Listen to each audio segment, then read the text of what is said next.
जी दोस्तों, मैं हूं जमाल ख़ान और आप देख रहे हैं टॉप पॉइंट पीके। दोस्तों, आज हम केमिस्ट्री के एक और इम्पोर्टेंट टॉपिक के बारे में बात करने वाले हैं जिसे हम कहते हैं हाइब्रिडाइजेशन। यूट्यूब पर आपने इसके अलावा भी हाइब्रिडाइजेशन की कई सारी वीडियोस देखी होंगी, लेकिन इन सारी वीडियोस के अंदर एक चीज़ की कमी आपको मिलेगी कि आपको ये तो बता दिया गया होगा कि हाइब्रिडाइजेशन होती क्या है और किस तरह से परफॉर्म होती है, इसका कॉन्सेप्ट जो है वो किस तरह इंट्रोड्यूस करवाया गया, ये नहीं बताया गया होगा कि हाइब्रिडाइजेशन का कॉन्सेप्ट इंट्रोड्यूस क्यों करवाया गया, ये कभी भी आपको नहीं बताया होगा। और आज इस वीडियो के अंदर मैं आपको बताऊंगा कि हाइब्रिडाइजेशन का कॉन्सेप्ट कहाँ से इंट्रोड्यूस हुआ, किस वजह से इंट्रोड्यूस हुआ। तो let's start it. Hybridization concept is introduced due to some defect problems faced in valence bond theory. Hybridization का concept जो है valence bond theory में कुछ डिफेक्ट या प्रॉब्लम्स फेस करने की वजह से जो है वो इंट्रोड्यूस हुआ। जैसे कि हम जानते हैं कि according to valence bond theory किसी भी मॉलिक्यूल के अंदर जब बॉन्ड बनता है तो बॉन्ड बनाने के लिए उस मॉलिक्यूल के एटम के अंदर जो पार्शली फील्ड ऑर्बिटल्स होते हैं, जो कंप्लीटली फील्ड नहीं होते, वो वाले ऑर्बिटल्स आपस में ओवरलैप करते हैं और बॉन्ड बनाते हैं। ठीक है जी, ये बात काबिल गौर है, आपने इसको याद रखना है। अब हम देखते हैं कि वो प्रॉब्लम्स क्या हैं जो वैलेंस बॉन्ड थ्योरी में जो है वो फेस करनी पड़ी हमें। जैसे कि पहले नंबर पर हम देखें, कार्बन हैज़ 6 इलेक्ट्रॉन। अगर हम कार्बन की कॉन्फ़िगरेशन देखें ग्राउंड स्टेट पर, तो कार्बन C6 में उसका जो पहला ऑर्बिटल है 1s, उसके अंदर 2 इलेक्ट्रॉन है, 2s के अंदर 2 इलेक्ट्रॉन है, और 2px के अंदर 1 है, 2py के अंदर 1 है, और जो 2pz ऑर्बिटल है ये खाली है। तो according to valence bond theory, carbon should make just 2 bonds because it have only 2 partially filled orbitals, but it makes 4 bonds and show tetravalency। अगर हम देखें इसकी कॉन्फ़िगरेशन को according to valence bond theory, carbon के अंदर अब सिर्फ 2 orbitals px और py ये पार्शियली फील्ड है, यानी कि ये कंप्लीटली फील्ड नहीं है। तो according to valence bond theory सिर्फ कार्बन जब भी बॉन्ड बनाएगा तो 2 बॉन्ड बनाएगा और सिर्फ 2 वैलेंसी शो करवाएगा। इसकी वैलेंसी 2 होनी चाहिए according to the valence bond theory. लेकिन जब हम देखते हैं कोई कार्बन जब बॉन्ड बनाता है किसी भी मॉलिक्यूल के अंदर, तो वो हमेशा 4 बॉन्ड बनाता है और इस तरह वो टेट्रावैलेंसी शो करवाता है। तो ये वो पहली प्रॉब्लम है जो हमें वैलेंस बॉन्ड थ्योरी में फेस करना पड़ी कि कार्बन 2 की बजाय 4 बॉन्ड बनाता है और टेट्रावैलेंसी शो करवाता है। अब आते हैं दूसरी problem. According to valence bond theory, in water molecule bond angle between 2 hydrogen oxygen bond should be 90 degree because px orbital, py orbital, pz orbital are perpendicular to each other। यानी कि अगर हम देखें according to the valence bond theory, तो जो water का molecule होता है, वाटर मॉलिक्यूल के अंदर जो 2 हाइड्रोजन ऑक्सीजन, एक हाइड्रोजन ऑक्सीजन ये और दूसरा हाइड्रोजन ऑक्सीजन ये, जब ये 2 बॉन्ड बनते हैं तो इन दोनों बॉन्ड्स के दरमियान जो एंगल है वो 90 डिग्री का होना चाहिए। लेकिन पहले हम इसकी ग्राउंड स्टेट कॉन्फ़िगरेशन देख लेते हैं कि ऑक्सीजन की हमारे पास जो ग्राउंड स्टेट कॉन्फ़िगरेशन है उसके अंदर हम देखें तो इसके 1s शेल में 2 इलेक्ट्रॉन, 2s शेल में 2 इलेक्ट्रॉन, 2px में 2 इलेक्ट्रॉन, py में 1 इलेक्ट्रॉन है और 2pz में 1 इलेक्ट्रॉन है। तो 2py और 2pz ये पार्शियली फील्ड है। यहाँ पर हाइड्रोजन का हम जाते हैं, इसकी हम ग्राउंड स्टेट कॉन्फ़िगरेशन की बात करें हाइड्रोजन की, तो इसके सिर्फ 1s में 1 ही इलेक्ट्रॉन होता है। जब ये ऑक्सीजन और हाइड्रोजन आपस में ओवरलैप करते हैं तो वाटर मॉलिक्यूल बनता है, और वाटर मॉलिक्यूल में देखें तो ये सारे इलेक्ट्रॉन पूरे हो जाते हैं। अगर हम इसको देखें यहाँ पर, अगर इसकी फिगर बना के देखें तो ये pz और ये py ऑर्बिटल है किसका, ऑक्सीजन का, और ये s ऑर्बिटल है हाइड्रोजन का। ये जब इसके साथ 2 हाइड्रोजन के s ऑर्बिटल इस pz और py के साथ मिलते हैं, इस तरह ये आ गया पी जी ऑर्बिटल, ये आ गया पी वाई ऑर्बिटल। एक हाइड्रोजन यहाँ पर आकर इसके साथ मिलता है, दूसरा हाइड्रोजन यहाँ पर आकर इससे मिलता है। ठीक है जी। तो आप देखेंगे इस हाइड्रोजन और यहाँ पर जो एंगल है ये 90 डिग्री का बनना चाहिए। क्यों? क्योंकि हम देखते हैं कि पी वाई और पी जी ऑर्बिटल ये परपेंडिकुलर हैं, तो परपेंडिकुलर के दरमियान में हमेशा एंगल 90 डिग्री का बनता है। तो according to valence bond theory, क्योंकि ये ऑर्बिटल जो हैं ये परपेंडिकुलर होते हैं एक दूसरे के, तो हाइड्रोजन ऑक्सीजन ये जो दो बॉन्ड है इनके दरमियान में एंगल बनना चाहिए 90 डिग्री का, 90 डिग्री का बनना चाहिए। लेकिन जब हम एक्चुअल में देखते हैं 90 डिग्री का एंगल नहीं बनता, बल्कि इसकी बजाय यहाँ पर एंगल बनता है 104.45 डिग्री। तो दूसरी प्रॉब्लम हमें यही फेस हुई कि वैलेंस बॉन्ड की थ्योरी के अकॉर्डिंग तो यहाँ पर वाटर मालिक्यूल के अंदर जो एंगल है दो हाइड्रोजन ऑक्सीजन बॉन्ड के दरमियान वो 90 डिग्री का होना चाहिए था, लेकिन एक्चुअल में वो आ रहा था 104.45 डिग्री। तो इसी तरह ये ऐसा क्यों है? क्योंकि हम जानते हैं पी जी और पी वाई जो है ये दोनों ऑर्बिटल्स परपेंडिकुलर रहते हैं, इसलिए जो एंगल जो होता है इन दो बॉन्ड्स के दरमियान वो 90 डिग्री का होना चाहिए। यही प्रॉब्लम एंगल की हमें फेस करना पड़ी अमोनिया के अंदर, NH3 के अंदर। जब ये प्रॉब्लम हमें फेस करना पड़ी वैलेंस बॉन्ड थ्योरी के अंदर, तब हमारे पास ये कॉन्सेप्ट इंट्रोड्यूस हुआ कि इसका जी, that's why the concept of hybridization, hybridization का कॉन्सेप्ट यहाँ से इंट्रोड्यूस हुआ जिसने इन प्रॉब्लम्स को सॉल्व किया। अब हम पढ़ते हैं कि हाइब्रिडाइजेशन होती क्या है। तो ये डिफेक्ट पढ़ने के बाद कि वैलेंस बॉन्ड थ्योरी के अंदर कौन सा डिफेक्ट है, अब हम आते हैं हाइब्रिडाइजेशन की तरफ। तो हाइब्रिडाइजेशन क्या होती है? The mixing of different atomic orbitals having slightly different energies to form new hybrid orbitals of same energies is called hybridization. यानी कि डिफरेंट एटॉमिक ऑर्बिटल्स जिनकी एटॉमिक एनर्जी सेम नहीं है, वो डिफरेंट एटॉमिक ऑर्बिटल्स आपस में ओवरलैप करते हैं, मिक्सिंग करते हैं, और मिक्स होने के बाद वो नए हाइब्रिड ऑर्बिटल्स बनाते हैं जिनकी एनर्जी जो है वो सेम होती है। यानी कि पहले उनकी एनर्जी में डिफरेंस था, जब वो आपस में मिक्सिंग अप उन्होंने किया, तो फिर मिक्सिंग अप के बाद जो न्यू ऑर्बिटल्स बन के आए उनकी एनर्जीज जो है वो सबकी एक जैसी होगी, सेम होगी।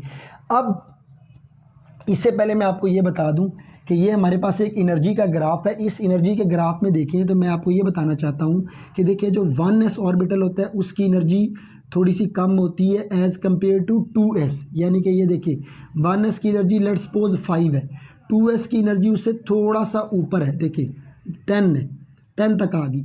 अब 2s से ज़्यादा होती है 2px की, 2py और 2pz की। आप देखिए ये 2s की यहाँ तक ऐसे आ रही है 10 तक, इनकी आ रही है 30 तक। इसी तरह 2px 2py 2pz से ज़्यादा होती है 3s की। आप देखिए 3s यहाँ पर तकरीबन ये 45 पे आ रहा है, ठीक है जी। अब 3s से ज़्यादा होती है 3px py pz की, क्योंकि ये आप देखिए ये तकरीबन 50 से थोड़ा ऊपर जा रही है। अब इस 3p से ज़्यादा होती है 4s की। तो आपको पता होना चाहिए कि किसकी एनर्जी किससे कम और किससे ज़्यादा होती है।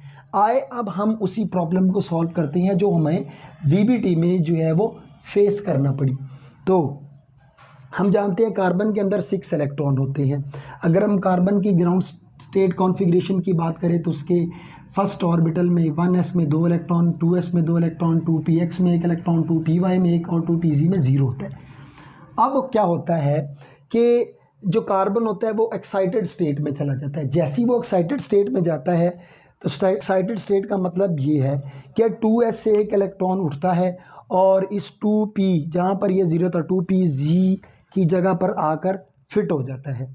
इसके बाद क्या होता है? हाइब्रिडाइजेशन होती है। एक्साइटेड स्टेट के बाद मिक्सिंग अप होती है, हाइब्रिडाइजेशन होती है।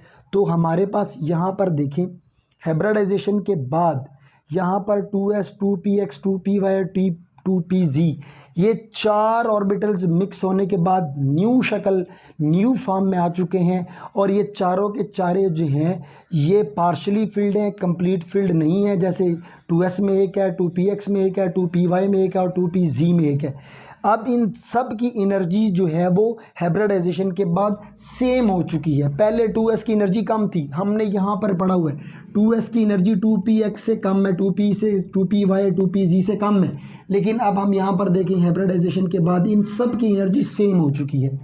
अब इसी चीज़ को थोड़ा सा और जो है ना सही तरीके से इलिस्ट्रेट करने के लिए मैं इसको ऐसे भी समझाता हूँ कि आप देखें हमारे पास ये है 2s ऑर्बिटल, इसको मैंने थोड़ा सा नीचे बनाया है। 2px 2py 2pz को मैंने थोड़ा सा ऊपर बनाया। जैसे यहाँ पर ये 2ps की एनर्जी कम है तो ये थोड़ा सा नीचे है, 2px इसकी ऊपर है तो ये थोड़ा सा ऊपर है। यहाँ पर देखिए 2s की एनर्जी थोड़ी सी कम है और इनकी एनर्जी थोड़ी सी ज़्यादा है, यानी कि 2s और इसके अंदर जो है एनर्जी डिफरेंस है यहाँ पर। फिर ये एक्साइटेड स्टेट में चले जाते हैं। एक्साइटेड स्टेट में देखिए ये वही 2s अपनी उसी नीचे वाली जगह पे है और 2px 2py और 2pz ये भी ऊपर अपनी उसी फॉर्म में है, ये थोड़ा सा ऊपर है। यानी कि 2s और इस 2p के जो एनर्जीज़ हैं वो अभी भी डिफरेंट है। एक्साइटेड का मतलब क्या है कि यहाँ से एक इलेक्ट्रॉन जाकर यहाँ 2pz में आ गया। एक्साइटेड होने के बाद भी इनकी एनर्जी में डिफरेंस है 2s और 2p में। फिर इसके बाद ये मिक्सिंग अप करते हैं, मिक्स होते हैं, ओवरलैप करते हैं, हाइब्रिडाइजेशन हो जाती है।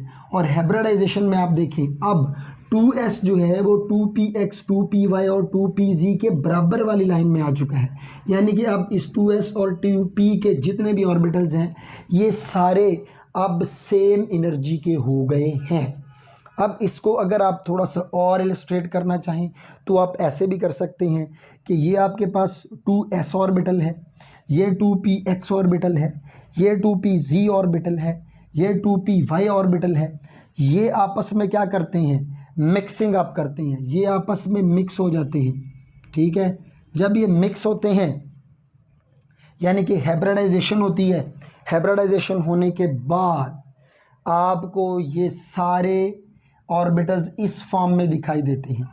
ये देखिए ये हमारे पास p2s है, ये 2px है, सॉरी ये 2s है, ये 2px है, ये 2py है और ये 2pz ऑर्बिटल है। ये हाइब्रिडाइजेशन के बाद इनकी शक्ल जो है वो इस फॉर्म में आ जाती है। अब इन चारों की, ये 2s की कर रहे हैं, 2px 2py और 2pz, इन चारों की शेप भी तकरीबन सेम है और इनकी एनर्जी जो है वो भी बिल्कुल सेम हो चुकी है। तो अब हमें पता चला कि इनकी एनर्जी सेम हो चुकी है और इनकी शेप भी सेम हो गई है। इसलिए अब देखें 1 2 3 4 ऑर्बिटल्स पार्शली फिल्ड हैं, कंप्लीटली फिल्ड नहीं है। इसलिए कार्बन यहाँ पर 2 की बजाय क्या करता है, टेट्रावैलेंसी शो करवाता है, क्योंकि 4 ऑर्बिटल्स पार्शली फिल्ड है हमारे पास। जबकि वीबीटी के अकॉर्डिंग 2 होने चाहिए थे, क्योंकि ग्राउंड स्टेट में सिर्फ 2 ऑर्बिटल्स पार्शली फिल्ड है। तो वीबीटी हमें जो है ना वो पजल कर रही थी। हाइब्रिडाइजेशन ने इस चीज़ को सॉल्व कर दिया कि टेट्रावैलेंसी इसलिए शो करवाई जाती है कि ओवरलैपिंग के बाद ये 4 ऑर्बिटल्स पार्शली फिल्ड हो जाते हैं। जी, तो हम कुछ पॉइंट्स को डिस्कस कर लेते हैं यहाँ पे, जैसे कि number of hybrid orbitals form is equal to the number of atomic orbitals mixing. यानी कि जितने नंबर ऑफ ऑर्बिटल्स आपस में मिक्स हुए होते हैं उतने ही नए हाइब्रिड ऑर्बिटल बनते हैं। ये नहीं होता कि मिक्सिंग करने वाले और जो बाद में बनने वाले ऑर्बिटल्स होते हैं उनकी तादाद जो है वो डिफरेंट हो। नंबर 2 है, it is necessary that all the half filled orbitals must participate in hybridization. और हाइब्रिडाइजेशन के अंदर ये तो बहुत ही इम्पोर्टेंट चीज़ है कि जो हाफ फील्ड ऑर्बिटल्स होते हैं उन्होंने तो पार्टिसिपेट करना ही होता है, जो हमने वैलेंस बॉन्ड थ्योरी में भी पढ़ा। उसके अलावा even completely field orbitals with slightly different energies आना चाहिए था, कैन आल्सो पार्टिसिपेट, बल्कि अब ये भी है कि हाफ फील्ड के अलावा जो ऑर्बिटल्स कंप्लीटली फिल्ड होते हैं हाइब्रिडाइजेशन में, वो वाले ऑर्बिटल्स भी बॉन्ड बनाने में हिस्सा डालते हैं। जैसे कि आप देखें कि ये जो 2s है, ये 2s ऑर्बिटल ये कंप्लीटली फिल्ड है, पार्शली फिल्ड नहीं है, लेकिन ये भी क्या कर रहा है, बॉन्ड फॉर्मेशन में अपना हिस्सा डाल रहा है। ठीक है जी। Number 3, hybridization happen only during the bond formation and not in the isolated gaseous atom।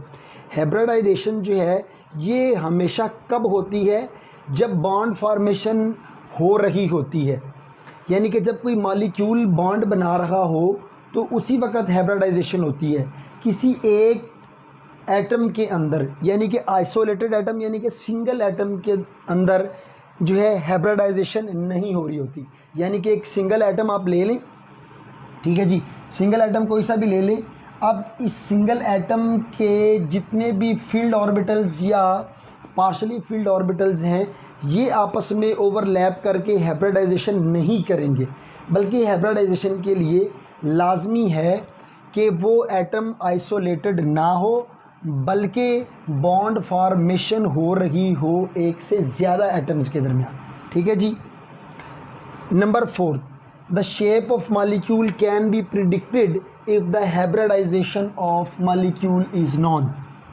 यानी कि आपको अगर ये पता हो कि ये जो हाइब्रिडाइजेशन हो रही है ये sp1 है, sp2 या sp3 है, तो इससे आप प्रिडिक्ट कर सकते हैं कि उस बनने वाले मॉलिक्यूल की शेप कैसी। पॉइंट नंबर 5 है, the bigger lobe of hybrid orbital always has a positive sign. आप देखें हमारे पास ये जो हाइब्रिड ऑर्बिटल आए हुए हैं इसके हमारे पास 2 लोब है, एक ये वाला बिगर है और ये स्मॉलर है, जैसे कि ये वाला बिगर है और ये स्मॉलर है।